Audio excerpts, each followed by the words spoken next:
La première direction, c'est Banjul en Gambie, où 5 personnes ont été condamnées à mort pour le meurtre d'un opposant sous Yaya Jammeh.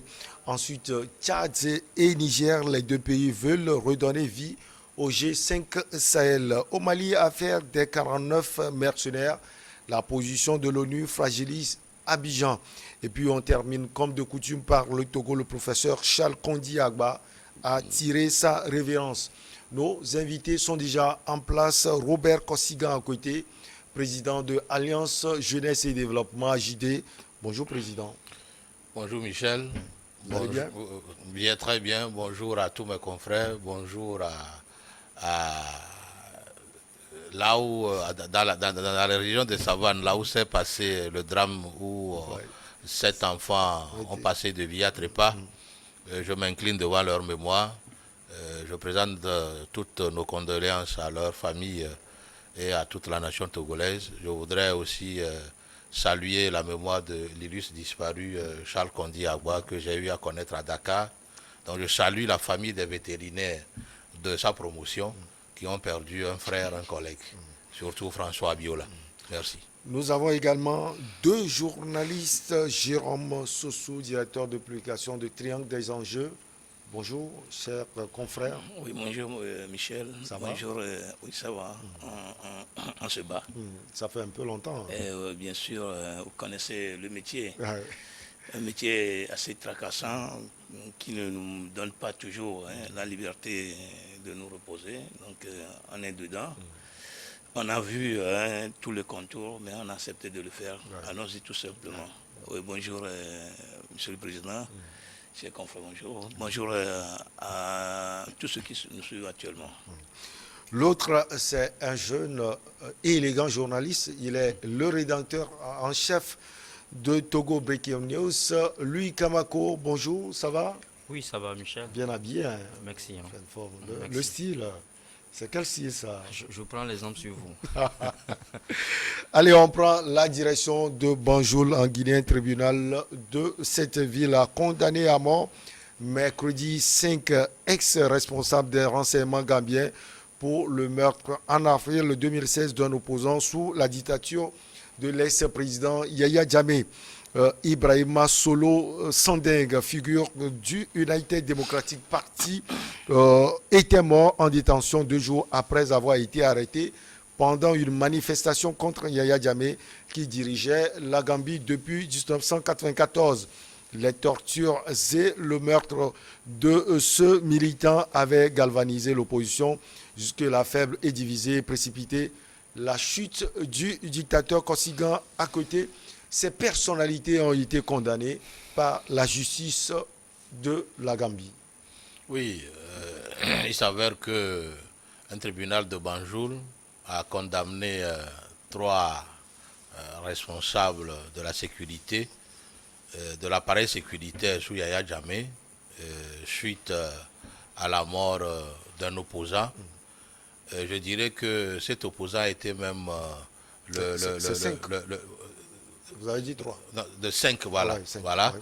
Mais cet opposant a été le sacrifice suprême qui a permis à la Gambie de connaître l'alternance, puisque c'est suite à sa mort qu'un déclic a été sonné dans le rang des opposants gambiens qui ont multiplié les manifestations, les dénonciations et ont poussé alors le peuple gambien à choisir Adama Barrow au détriment de Yaya Jammeh, qui, pris par un sortilège, a reconnu dans un premier temps les résultats d'Adama Barrow avant de vouloir revenir sur sa décision, ce que Macky Sall ne lui a pas permis avec les forces de la CEDEAO. Maintenant, je dis, on ne peut pas laisser certains crimes impunis.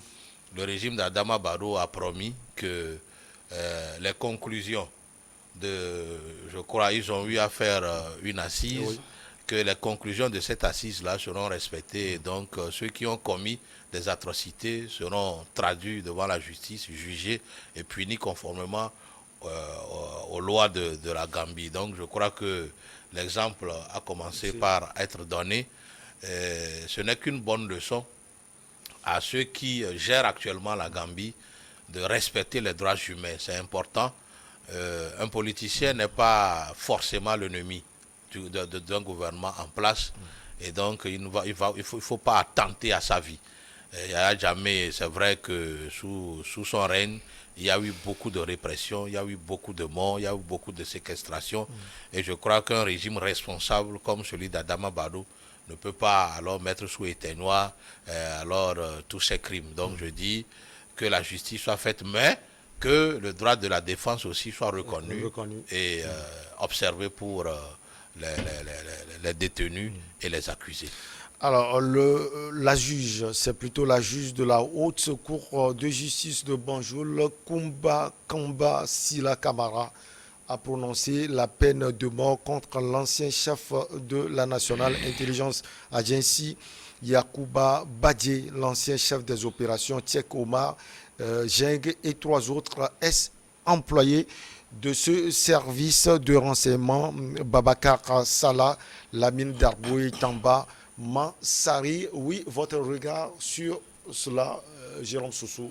C'est une bonne chose. C'est une bonne chose dans la mesure où Yaya Jammeh, depuis son arrivée au pouvoir, je crois, en 1994, avait dirigé ce pays d'une main de fer et il ne faisait que la répression. Il avait tué beaucoup de ses concitoyens.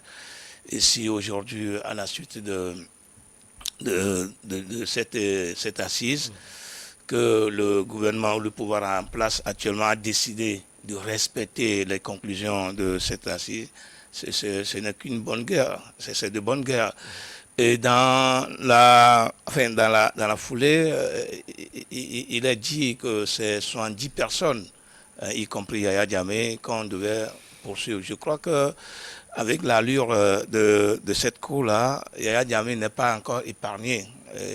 La cour qui avait commencé son processus depuis, je crois, 2017 jusqu'à maintenant. Et d'abord, ce n'est pas l'opposant qui a été le premier à être condamné. Je crois qu'en 2021, on a déjà connu quelqu'un qui a été condamné, et il y avait même quelqu'un qui a été condamné mais qui était mort, décédé. Donc je crois que si avec cette situation on peut rendre la justice, ce serait une bonne chose.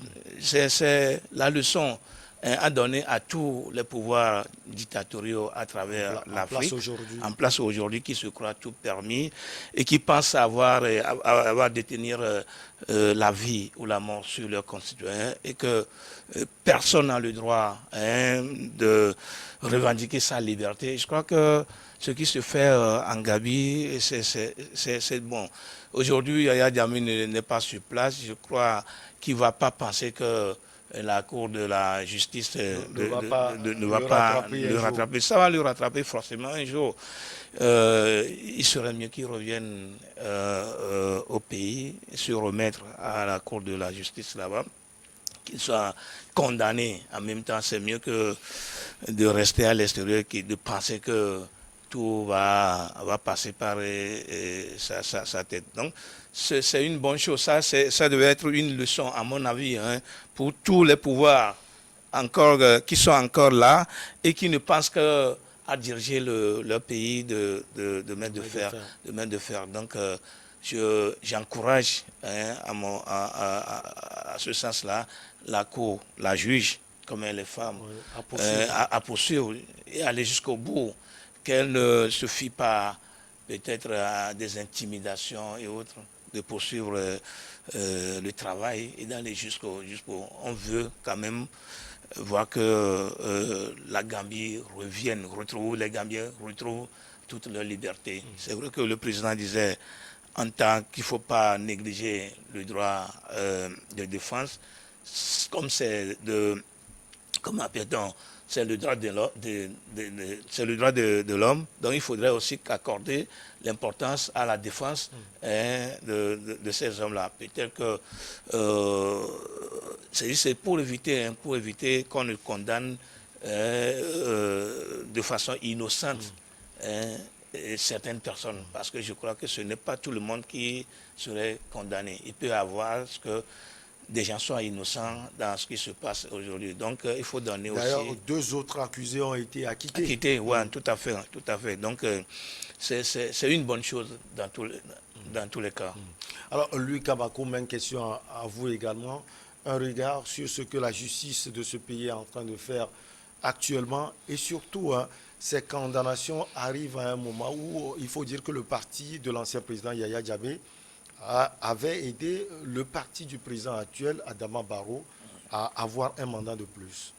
Oui, exactement, mais quand vous voyez comment est-ce que Adama Barrow a commencé par travailler depuis son arrivée au pouvoir, surtout qu'il a demandé un temps qu'il a un livre blanc qui retrace en fait les exactions commises sur les populations lors du règne de son successeur.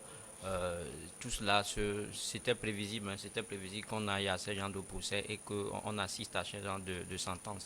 Aujourd'hui, quand vous voyez ou bien quand vous interrogez l'histoire, vous allez justement vous rendre compte que les conditions dans lesquelles l'opposant en question a été tué, l'opposant Solo Sandeng, ce sont des conditions très déplorables. Il y a vraiment eu ce qu'on appelle bavure ou bien exactions commises sur un opposant.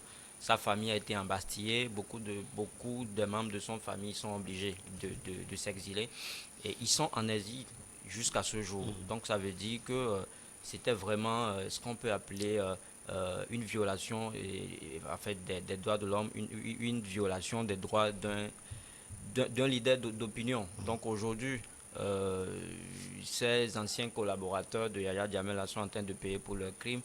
La nature même est ainsi faite, hein, c'est-à-dire que qui tue par l'épée, périt par l'épée. C'est ça, c'est la loi de Talion, malheureusement. C'est vrai qu'il y a un côté côté droit de l'homme aussi, qui dit qu'on ne doit pas condamner à mort. Mais tout cela, c'est à prendre avec beaucoup de pincettes. Parce qu'aujourd'hui, on ne peut pas continuer par promouvoir ce qu'on appelle l'impunité ou bien la criminalité. Parce que je disais tout à l'heure que les conditions dans lesquelles l'opposant a été assassiné sont vraiment déplorables. Donc, à un moment donné, il va falloir couper la chaîne. Couper la chaîne, c'est justement prononcer ce genre de sentence-là pour pouvoir décourager ceux qui également nourrissent ce genre d'ambition. Maintenant, et Jamais disait tout à l'heure qu'il y a un opposant, Jérôme disait tout à l'heure qu'il y a un opposant qui est poursuivi aussi. Il s'agit de, c'est pas un opposant, mais un ancien collaborateur du régime, Yakubu, qui justement est sous les feux en fait de la justice depuis l'Allemagne. À côté, il y a l'ancien ministre de l'Intérieur également qui est poursuivi pour crime contre l'humanité. Il s'appelle Ousmane Sonko. Ousmane Sonko, justement. C'est pas le Sénégalais. C'est pas le Sénégalais. Non, c'est pas le Sénégalais, c'est le Gambien, justement. Donc, il était ministre de l'Intérieur sous l'ère de Yaya Jammeh. Donc, lui, il est en Suisse, poursuivi en Suisse. Justement, il est en Suisse, il est poursuivi en Suisse depuis 2017. Donc, vous voyez aujourd'hui que c'était un gang en réalité qui, justement, a dirigé avec une main, avec d'une main de fer la Gambie pendant plus d'une décennie. Parce que Yaya Jammeh il est arrivé au pouvoir en 1914 et il a quitté, je crois, les élections, c'était en 2000. Bon, de toute la manière, il a fait 5 ans. Il a fait plus de 5 ans à la tête de la Gambie. Si on fait le calcul, c'est plus d'une vingtaine d'années. Donc aujourd'hui, le pays a été plongé dans un chaos total. Aujourd'hui, Yaya Jammeh, qui, justement, tu le disais, faisait partie de ces militants, veut redonner une image à cette Gambie-là, veut justement promouvoir les droits de l'homme. Adama Barrow voulait dire. Adama Barrow, justement, Adama Barrow, l'actuel président, veut redorer le blason de l'image de la Gambie. Donc je pense que ce qu'il fait ne peut qu'être encouragé, et comme les uns les autres l'ont dit, on ne peut que l'encourager à aller de l'avant et que le processus ne se patine pas à un moment donné. Il faut que la justice fasse son travail. Il faut que ceux qui sont condamnés ou bien ceux qui sont inculpés soient jugés dans le respect des droits de l'homme pour que la Gambie arrive à sortir de l'ornière. Pour compléter votre liste, un autre collaborateur de l'ancien président Yaya Jammeh, lui s'appelle Michael Sankoria. Il a été inculpé en 2020 aux États-Unis d'Amérique. C'est la justice à tous les niveaux. Oui, vous savez, aujourd'hui, quand vous tombez sous le coup d'un crime où vous commettez des crimes envers des personnes humaines, vous tombez déjà, vous êtes c'est comme vous n'êtes plus en phase avec les droits de l'homme. Et donc votre poursuite est universelle. Ouais. C'est aussi ça la réalité. C'est pourquoi je suis d'accord avec ce que Louis Kamako. oui, les deux, surtout Jérôme Soussou a dit tout à l'heure, qu'il va falloir que ceux qui sont aux affaires aujourd'hui tirent leçon de ces bavures que les autres ont commises. Puisque vous savez, quand il s'agit de l'homme, quel que soit Alpha demain, il y a quelqu'un qui va soulever ça. Il y a quelqu'un qui va dire, ah, écoutez, en cette période-ci, il y a eu ça. Donc je dis, entre-temps, que les leaders d'opinion ou les politiciens, qu'ils soient de l'opposition ou de la majorité, ne sont pas des ennemis, ce ne sont que des adversaires politiques. Moi, je dis même que la démocratie existe, qu'il y ait contradiction, hein, qu'il y ait des idées contradictoires. Et comme ça, on peut mieux bâtir la nation. C'est ça qui fait Donc, développer le pays. voilà, et donc Yaya Jammeh n'a pas su respecter les droits humains, il n'a pas aimé la contradiction et donc a préféré la barbarie, le crime à tous les niveaux de son système, ce qui a fait que tous ces agents de renseignement sont devenus des bourreaux pour les politiciens gambiens. Il y a un temps pour semer, il y a un temps pour récolter. Je crois qu'il ne va pas être surpris. C'est le temps de la récolte de ce qu'ils ont eu à semer. Et ce que moi je demande à la justice, c'est le respect des droits de leur défense. Parce que peut-être qu'il y en a peut-être qui sont parmi eux, qui n'ont pas été des ordonnateurs directs et qui ont été des exécutants. Il y en a d'autres qui... ceux qui ont été inculpés. Ah, voilà. Et donc, le droit, ça dit, mais en respectant le droit à leur défense. Parce que ce qu'ils ont commis comme des erreurs ne doit pas être répété par la justice. Il faudrait que la justice respecte leur droit à la défense, qu'on les écoute, qu'ils se défendent et que la peine, cette peine capitale qu'on leur a donnée soit peut-être convertie en une peine de réclusion perpétuelle, qu'une peine de mort. Je crois que c'est caduque seulement aux États-Unis. On fait encore ces histoires-là.